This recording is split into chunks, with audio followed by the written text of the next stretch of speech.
10 ਵਾਰਿਸ ਸ਼ਾਹ ਅਸੀਂ ਕੀ ਕਰੀਏ, ਸਾਡਾ ਕੋਈ ਨਾ ਪਾਵੇ ਮੁੱਲ। ਅਸੀਂ ਮਾਂ ਪਿਓ ਦੇ ਲਾਡਲੇ ਭਲੇ ਤੇ ਗਏ ਮੱਟੀ ਦੇ ਵਿੱਚ ਰੁੱਲ। 10 ਵਾਰਿਸ ਸ਼ਾਹ ਅਸੀਂ ਕੀ ਕਰੀਏ, ਸਾਡੇ ਸੀਨੇ ਦੇ ਵਿੱਚ ਕਿਲ। ਲੋਕਾਂ ਦੇ ਦਿਲਾਂ ਉੱਤੇ ਜ਼ਖਮ ਤੇ ਸਾਡੇ ਜ਼ਖਮਾਂ ਦੇ ਵਿੱਚ ਦਿਲ।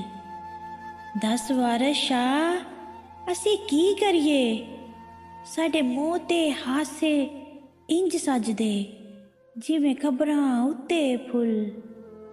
10 ਵਾਰਿਸ ਸ਼ਾਹ ਅਸੀਂ ਕੀ ਕਰੀਏ, ਸਾਡਾ ਕੋਈ ਨਾ ਪਾਵੇ ਮੁੱਲ, ਸਾਡਾ ਕੋਈ ਨਾ ਪਾਵੇ ਮੁੱਲ।